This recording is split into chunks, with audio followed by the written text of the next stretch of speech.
Біз, например, ойлаймыз, ой, мен ешқашан осы баймаймын деп ойлағаныңыз кезде Алла тағаланың 3 жауабы бар.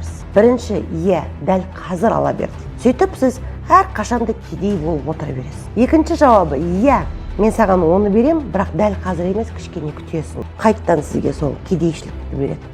А кейбір адамдар сұрайды, мен машина алсам екен, Алла маған көмектесші.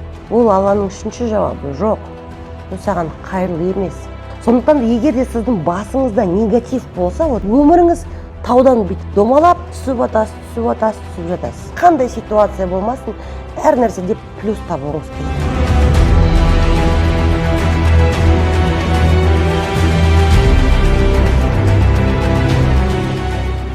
Сәлем, мен болашақ миллионерлерім. Соңғы кездері мен психология туралы өте көп айтып кеттім. Себебі біздің дамуымыздың барлығы мына бірінші бастан басталады, ойдан басталады. Бүгінгі біздің тақырып керемет: негативтің бизнеске әсері қандай? Мәселен, мен көп адамды оқытамын, маған әртүрлі адам келеді. Біреусі бақытты, біреусі бақытсыз, біреусі депрессияда, біреусі депрессияда емес, біреусі қалай десем болады, сондай түңіліп келеді, біреусі сондай бір энергиямен келеді маған сабаққа. Әр адамның жеке өмірі әртүрлі. Бірақ әрқайсысы мен курстарыма пайда табам, өсем деген ниетпен келеді. Ал енді негативтің бизнеске әсері қандай? Егер де адам негативте жүрсе, депрессияда жүрсе, кез келген нәрседе тек қана бір жаман нәрсені көріп жатса, ол адам ешқашан өспейді, ешқашан дамымайды. Қандай курсты оқысын? Бірінші мына басты ретке келтіру керек. Бірінші ойды ретке келтіру керек. Себебі біздің ойымыз, орысшалап айтқанда, мысли материальный дейді ғой, да? Біз не ойлаймыз, бізде сол болады. Соңғы кездері мен Алланың 99 есімін жаттап жатырмын қазір. Мешітке барып жүрмін. Бірақ ондай бір уағыз айтатын ешқандай менің статусым жоқ. Әрине мен ондай білікті маман емеспін бұл жерде.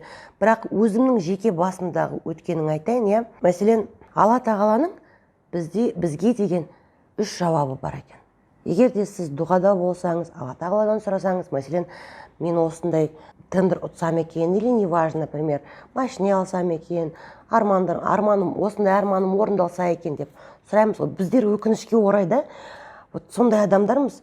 Өмірде қиындық болмаса, мешітке өмір бармаймыз. Бір қиындық туып қалса, бір проблема болса, барып Аллаға жалынамыз. Пожалуйста, осыдан көмектесші, осыдан шығаршы, пожалуйста деп барамыз, бірақ ол дұрыс емес. Біз әр күні ешқайсымыз жалғыз емеспіз. Әр қайсымыздың жанымызда Алла тағала бар. Әр қайсымыздың жанымызда. Қараңыз, ойды тазалау керек деп айтамын, мен ой, біз, например, ойлаймыз, ой, мен ешқашан осы баймаймын деп ойлағаныңыз кезде Алла тағаланың 3 жауабы бар сізге. Бірінші, иә, дәл қазір ала бер дейді. Сөйтіп сіз әр қашанда кедей болып отыра бересіз. Ешқандай бір баймайсыз, постоянно бір кредит, қарыз басталмаса, осындай өмір сүресіз. Екінші жауабы, иә, мен саған оны берем, бірақ дәл қазір емес, кішкене күтесің, Қайтадан сізге сол кедейшілікті береді. А кейбір адамдар сұрайды, мен машина алсам екен, Алла маған көмектесші, машина алғым келеді. И орындалмайды. Ол Алланың 3-ші жауабы. Жоқ, бұл саған қайырлы емес. Қайырлы емес дегеніміз Алла тағала өзі біледі. Сіздерге, мәселен, машинаны сатып алсаңыз, аварияға түсіп, қайтыс болып кетуіңіз мүмкін деген сияқты. Сондықтан егер де сіздің басыңызда негатив болса, көп негатив болса, өміріңіз как таудан бүйтіп домалап түсіп жатасыз. Әр нәрседе, қандай ситуация болмасын, әр нәрседе плюс табуыңыз керек. Мәселен, сіз машинамен келе жатасыз, машинаңыз сынып қалды. Ойыңызға сразу келеді. Құдай-ай, осы машина өмір сына береді. Осыған қашын, бір жаңа машина алайын десем, вечно ақша жетпейді маған. Бұны вечно ремонттаймын дегенде Алла тағала, хорошо, тағы да ал дейді.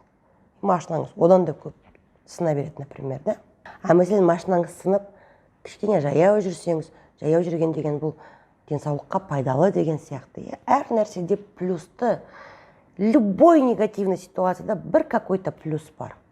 Любой, абсолютно любой. Например, мен әкесіз өстім. Бұл менің өмірімдегі драма, например, да?